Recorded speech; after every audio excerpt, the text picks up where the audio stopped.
If you have a question, wait to be recognized, and I'll call upon you. With that, over to you, Mr. Secretary. Thanks, Pat. Good morning. It's been a difficult few days for the Department of Defense, and the entire department is united in our outrage and sorrow over the death of 3 U.S. service members on Sunday in Jordan. We all mourn the loss of 3 Army Reserve soldiers serving at Tower 22. Sergeant William J. Rivers, age 46, Sergeant Kennedy L. Sanders, age 24, and Sergeant Brianna A. Moffitt, age 23. Our thoughts and prayers are with their families and their loved ones, and we know that this grief will never leave them. And we hope that they know that the department's love and support will never leave them either. We're also praying for the other American troops who were wounded. Now, our teammates were killed when a one-way attack drone struck their living quarters, and we continue to gather the facts about this deadly attack. Our fallen soldiers had a vital mission to support Operation Inherent Resolve and to work with our partners to ensure the lasting defeat of ISIS. They risked their lives and lost their lives to keep their fellow Americans safe from global terrorism. The President will not tolerate attacks on American troops, and neither will I. Our teammates were killed by radical militias backed by Iran and operating inside Syria and Iraq.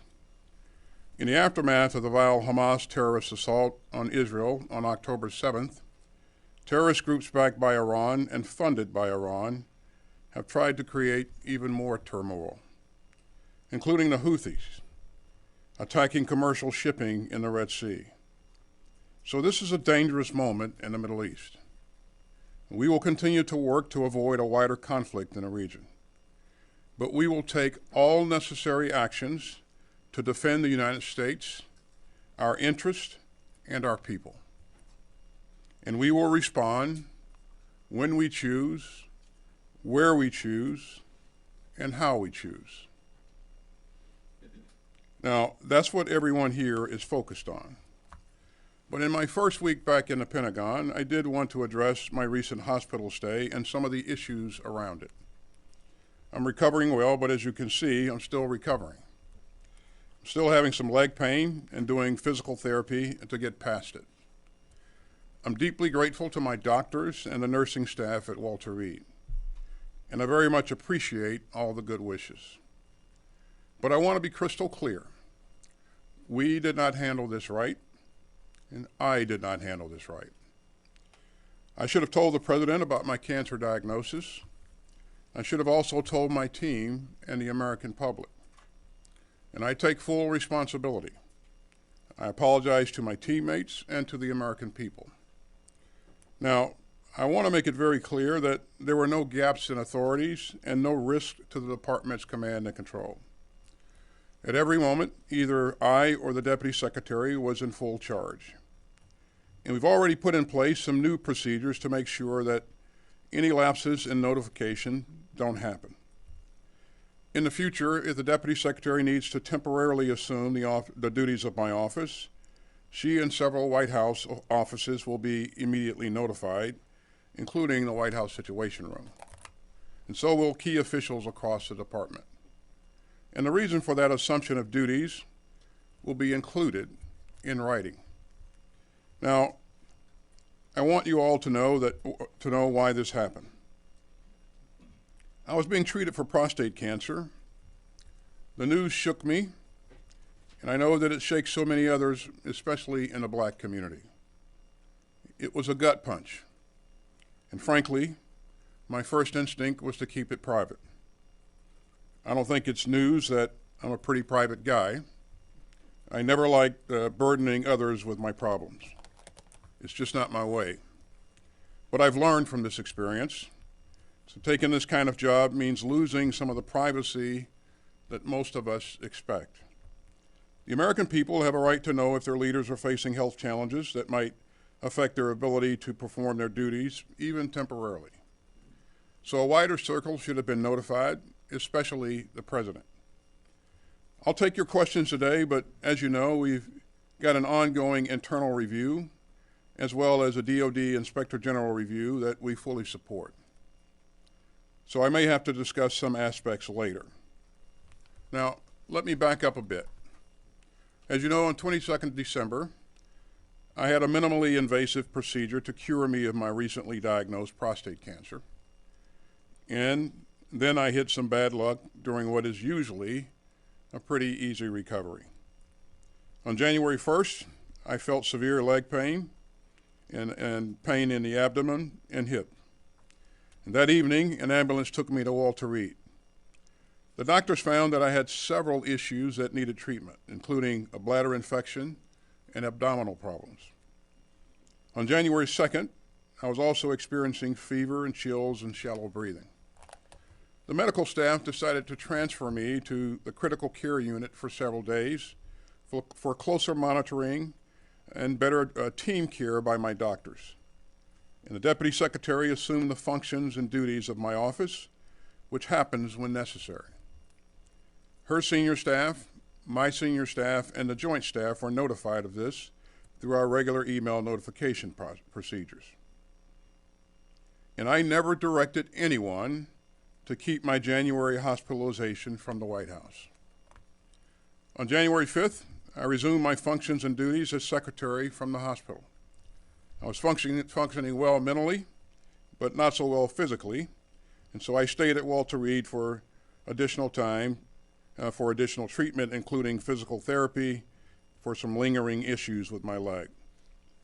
Now, I'm offering all of this as an explanation and not an excuse. I am very proud of what we've achieved at the department over the past 3 years, but we fell short on this one. As a rule, I don't talk about conversations with my boss, but I can tell you I've apologized directly to President Biden. And I've told him that I'm deeply sorry for not letting him know immediately that I received a heavy diagnosis and was getting treatment. And he has responded with the grace and warm heart that anyone who knows President Biden would expect. And I'm grateful for his full confidence in me. And finally, I also missed an opportunity to send a message on an important public health issue. And I'd like to fix that right now. I was diagnosed with a highly treatable form of cancer, a pretty common one. 1 in 8 American men will get prostate cancer. 1 in 6 black men will get it. And so I'm here with a clear message to other men, especially older men. Get screened, get your regular checkups. Prostate cancer has a glass jaw. If your doctor can spot it, they can treat it and beat it. And the side effects that I experienced are highly, highly unusual. So you can count on me to set a better example on this issue today and for the rest of my life. And again, I want to thank everyone for their well wishes and their great support. And with that, I'll take your questions. Thank you, Mr. Secretary. First question will go to Associated Press. Lita. Thank you. Thank you, Mr. Secretary. You said that you never directed anyone to keep this from the White House. Did you direct your staff or others to keep it from the public and from other senior staff members? And if you did not, has anyone been disciplined for doing something that you did not tell them to do? And then just quickly on Iraq and Syria, what is your response to the KH statement today that they are postponing or not doing any more attacks? Thank you. Good morning, Lita. To answer your question on whether or not I directed my staff to conceal my hospitalization from anyone else, the answer is no. In terms of my response to KH's statement, we always listen to what people are saying, but we watch what they do. And again, actions are everything. So we'll see what happens in the future. Okay, next question will go to Fox. Jennifer. Sir, during that time that you were in the intensive care unit, there was an airstrike carried out, a drone strike against an Iraqi leader of a militia. How is it that, do you regret that the authorities were not clear at that point, and what can you explain about what was going through your mind at that time? And then separately, there's been a lot of telegraphing about targeting and responding to the drone strike, so much so that the Iranian proxy leaders have left the country. Some are back in Tehran. Has there been too much telegraphing, or is the point not to kill any Iranian commanders?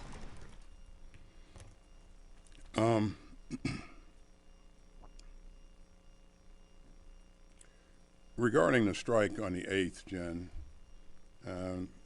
that strike was planned, and I had made recommendations to the president on actions that we should carry out, and President made a decision, and based upon that decision, authorities were pushed down to the Central Command commander. And as you know, a strike like that, you can't pick the precise time when that strike is going to take place. You want to minimize collateral damage. You want to make sure that you have everything right. And so the subordinate commander had the controls on that particular strike.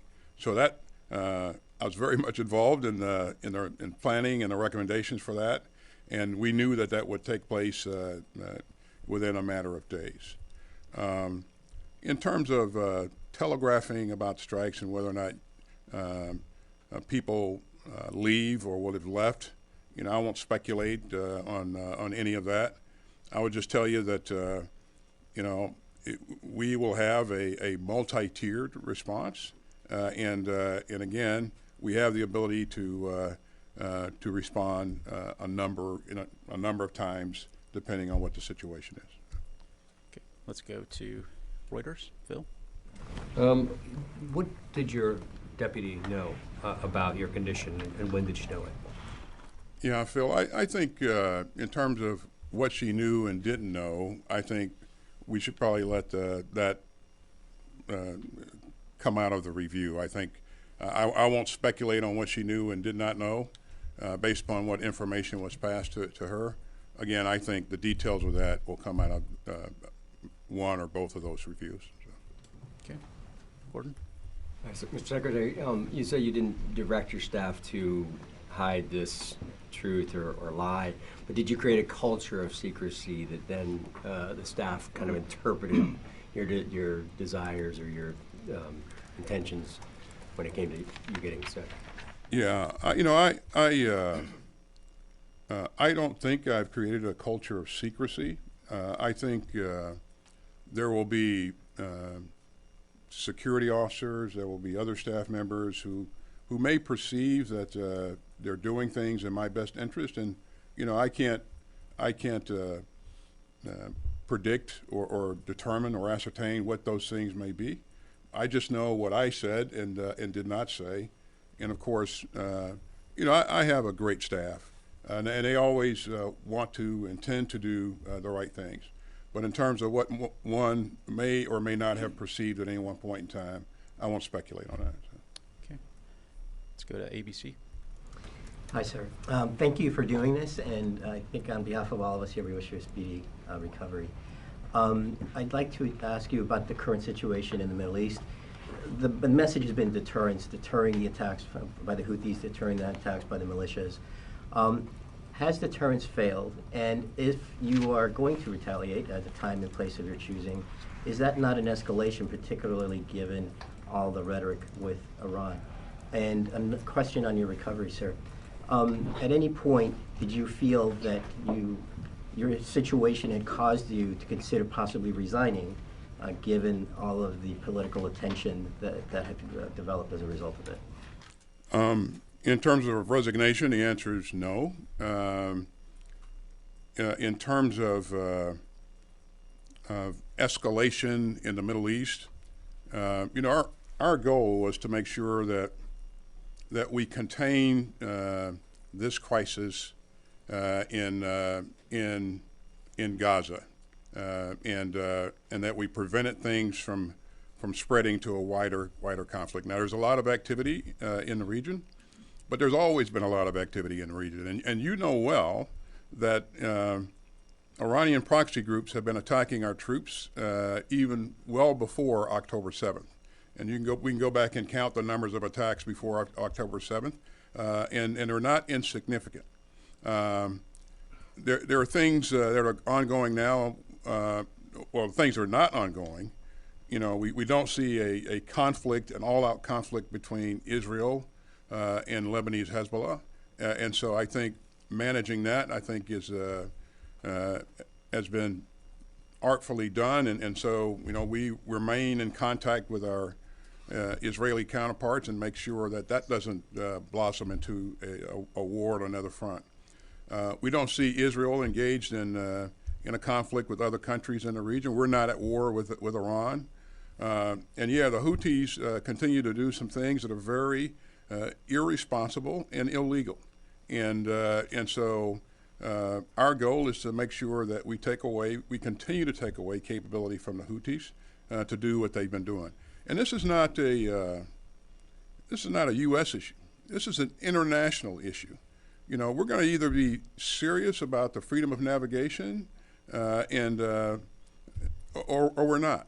And so as we look at partners like the UK and so many others that have joined us in this effort, this is about freedom of navigation. There are others in the world that are watching this to see how serious we are about this, and we are serious. And again, our partners and allies are serious about it as well. This is costing countries and companies significant amounts of money as they've had to redirect commercial traffic around. But the Houthis, I mean, their activity needs to come to a halt, and we would call upon Iran to quit or to cease supplying the Houthis with these advanced conventional weapons that they've used to attack ships in the Red Sea and the Bab el-Mandeb. Okay, let's go to Helene. Sir, commiserations on your illness, and it's good to see you back on your feet. At least on one foot. On one foot. You said that you never directed your staff to keep the news of your hospitalization from anyone. Did any senior members of your family or your wife direct people to keep this a secret? To my knowledge, no members. Well, I don't know. I don't know what anyone on my staff may have said, but I think these things will come out in the review. And so, rather than speculate, I think we should let the facts come out as the review is done. So. Can I ask you one more Sure. question about you? You mentioned during your opening statement that this was an opportunity to talk about prostate cancer, especially in the Black community. I wonder, though, do you have any regret that your silence on this reinforced this culture of secrecy among Black men about prostate cancer? Yeah, and you mentioned that, and it's probably not an issue of secrecy as much as it's an issue of privacy. And this is a very, cancer period is very private, and there may be cancer survivors amongst us in this room right here, and I know there is at least a couple. There are at least a couple. But you know how private that is, and you know what the initial diagnosis feels like, and so among the Black community, though, it's even more a thing that people want to keep private, and again, it's more about privacy than secrecy. In my case, I should have informed my boss. I did not. That was a mistake. And again, I apologize to him for not doing so. Let's go to NPR. Mr. Secretary, you went to the hospital on December 22nd. Was your staff aware that you'd gone to the hospital? And if so, why didn't they tell the White House?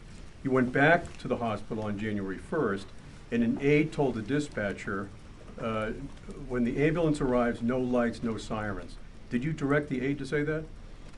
I asked my assistant to call the ambulance. I did not direct him to do anything further than just call the ambulance. And so what he said and why he said it, I think that should come out in the review as well. So. What about December 22nd when you went to the hospital the first time? Was your staff aware? And if so, why didn't they tell the White House?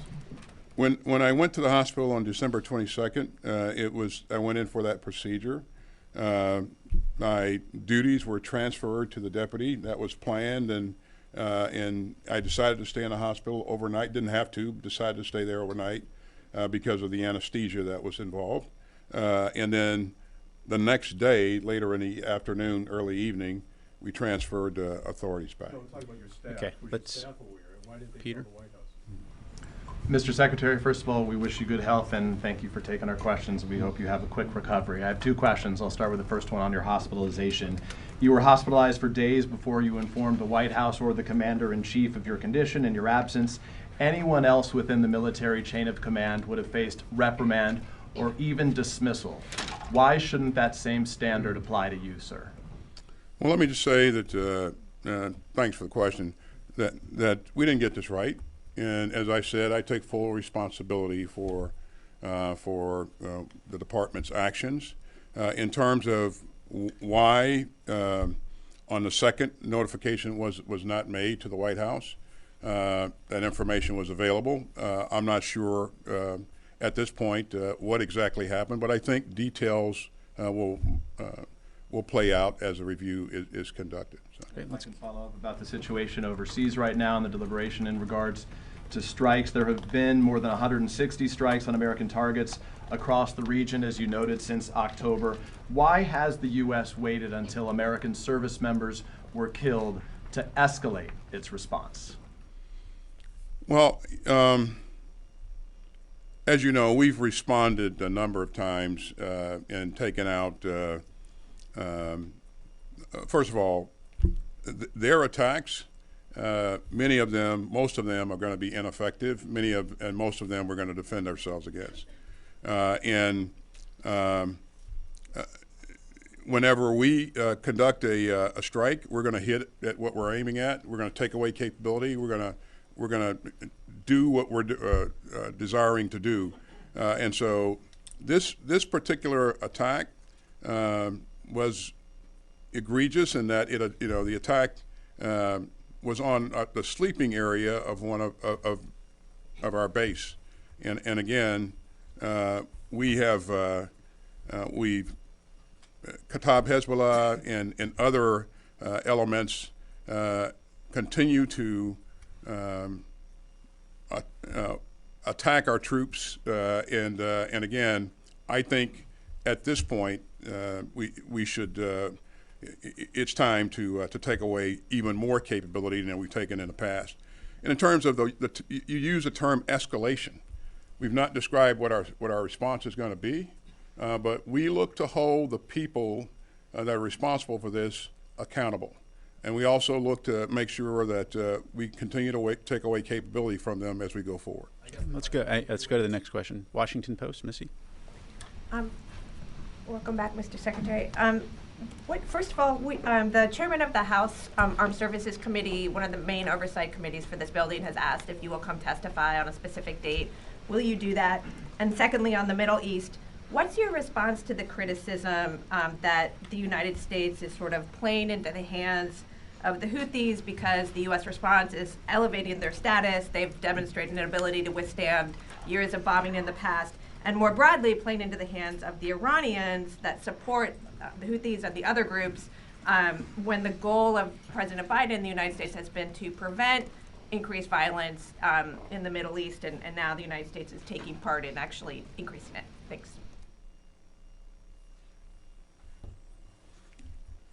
Missy, what was the first part of your question? What will you testify, as Chairman Rogers has asked?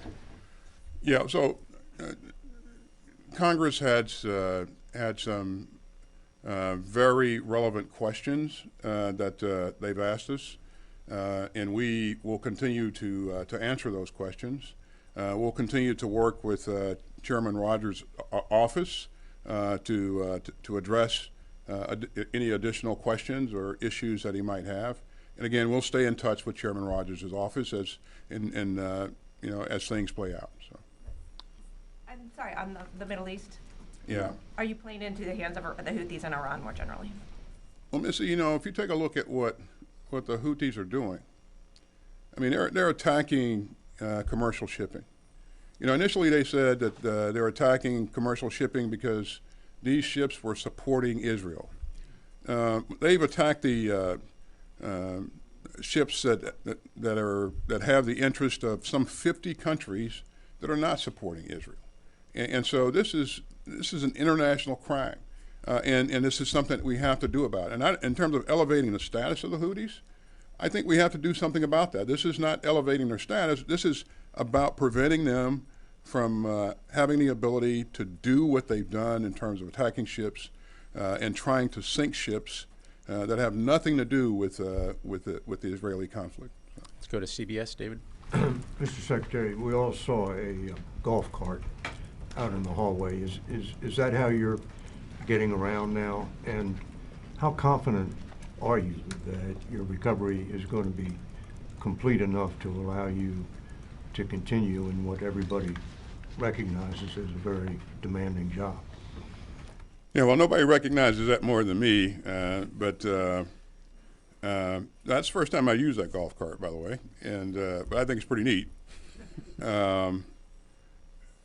My leg will continue to improve. The doctors are confident that it will.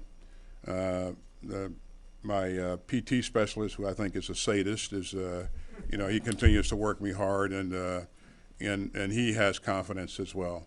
It'll just take time because of the nature of the injury. How much time? No, they can't put a number on in terms of days or weeks, but it'll be incremental improvement. I won't be ready for the Olympics, but I'll improve. So let's go to AFP. Thank you, Mr. Secretary. Does the U.S. need to escalate its military actions or do something new or unprecedented in order to deter Iranian proxies? And if so, how can that be done without sparking a broader conflict? I think everyone recognizes the challenge associated with making sure that we hold the right people accountable, that we do everything necessary to protect our troops, and that we manage things so that they don't escalate. I don't think there's any set formula for doing this. I do think, though, that in everything that we do, as we work our way through our decision-making process with the National Security Council, we're managing all of that, looking at all of that, and we're using every instrument of national power to address various issues. So I think, there are ways to manage this so it doesn't spiral out of control, and that's been our focus throughout. So. Let's go to Al Jazeera. Fadi. Thank you, John. Speedy recovery, Mr. Secretary. I have two things. Back in December, in your speech at the Reagan Library, you told Israeli leaders they have to protect civilian lives in Gaza. Since that speech, 12,000 more Palestinians have been killed. We're now at 27,000 killed. Why are you still supporting this war when this government, that is the most extreme in the history of Israel, led by someone who refuses to recognize any political right for the Palestinians, and with elements that are calling for ethnic cleansing and displacement of Palestinians? Do Palestinians have the right to dignity, as you said in Angola when I was with you on the trip? You said the future belongs to those who protect dignity, not trample it. Yeah. I said that in the speech at the Reagan Forum. I've said that to my counterpart, Minister Gallant, every time that I talk to him, and I talk to him every week.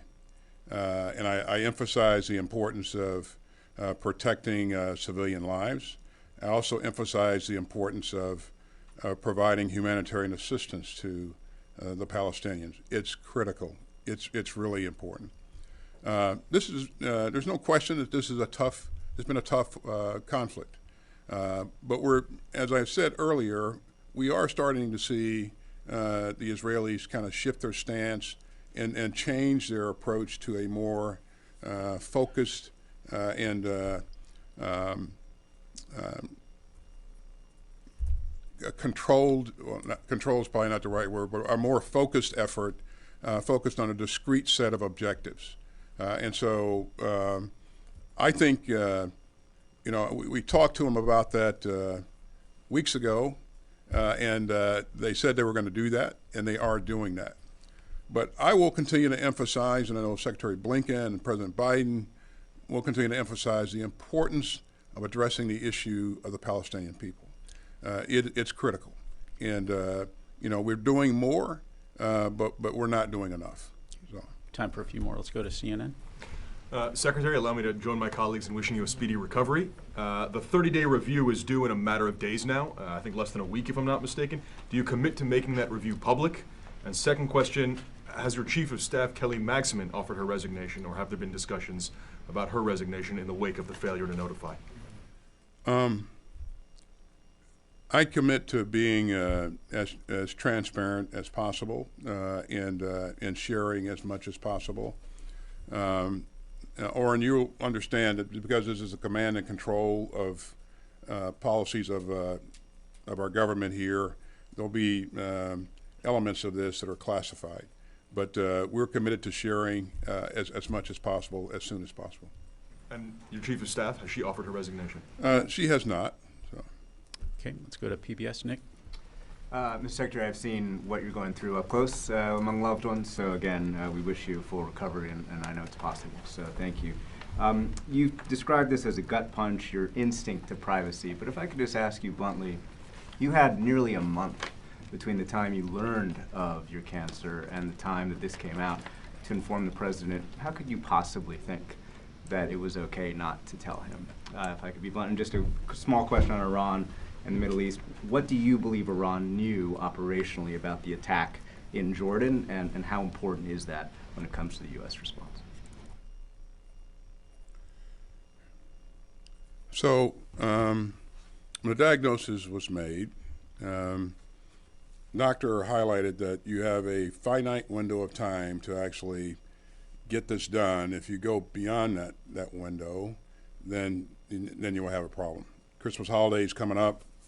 For me to have as little impact on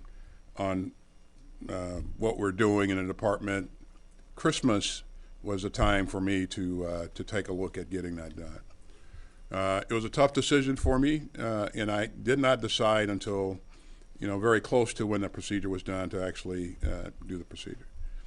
In terms of informing the President, again, I admit that that was a mistake to not talk to him about that early on. When you're the President of the United States, you got a lot of things on your plate. And so putting my personal issue on adding to his all the things that he's got on his plate, I just didn't feel that was a thing that I should do at the time. But again, I recognize that was a mistake, and I should have done that differently. So. What Iran knew about the attack in Jordan, or how operationally it was involved? You know, we believe that this was done by an element of what is known as the axis of resistance, and these are Iranian proxy groups. And how much Iran knew or didn't know, we don't know, but it really doesn't matter because Iran sponsors these groups, it funds these groups, and in some cases, it trains these groups on advanced conventional weapons. And so, you know, I think without that facilitation, these kinds of things don't happen. So. Okay, let's go to FT and then Politico to close it out. Thanks, Mr. Secretary. Have you seen any signs that China has been successful in pressuring Iran to rein in the Houthis in the Red Sea? We have not. Again, what's happening in terms of close communications between leaders, you know, we don't know, but we've not seen any visible evidence that they are encouraging or pressuring Iran to cause the Houthis to back off of what they've been doing. Okay. Final question. Thank you. Good to see you, Mr. Secretary. I also hope that you make a speedy recovery. I have two questions. First of all, do you regret not personally telling the deputy the details the 2 times that you were in the hospital and the authorities were transferred to her? Do you think that she had a right to know? And then I have a question on the Middle East as well. As you heard me say in my opening statement, I apologize to all my colleagues and also the American people that I wasn't as transparent as I probably should have been up front. So. And then my second question, is there any discussion right now of withdrawing troops from either Syria or Iraq, especially given what has happened in the last couple of weeks? what's happened in the last couple of weeks is not driving us to consider withdrawing troops from Syria. There are ongoing discussions with the Iraqi leadership about our future footprint in Iraq, and I think that's been fairly well publicized. The High Military Commission, we've taken the first steps in conducting those meetings, and so that will play out over time. Does that include discussions about withdrawing troops from Iraq? It'll include discussions about our footprint going forward, for sure. Thank you very much, Mr. Secretary. Ladies and gentlemen, that's all the time we have for today. Thank you very much. We're still doing the forensics, Jan, but most of the drones in the region have a connection with Iran. So. Mr. Secretary, why a multi-tiered response? Why not one and done, get it over with, and get back into our conflict? You know, I don't think the adversaries are of a one and done mindset, and so they have a lot of capability. I have a lot more, and so you know we, as I said earlier, we're going to do what's necessary to protect our troops and our interests. So. Also, thank you very much. If it's multi-tiered, thank you. Multi-tiered, how can you say it's not an escalation?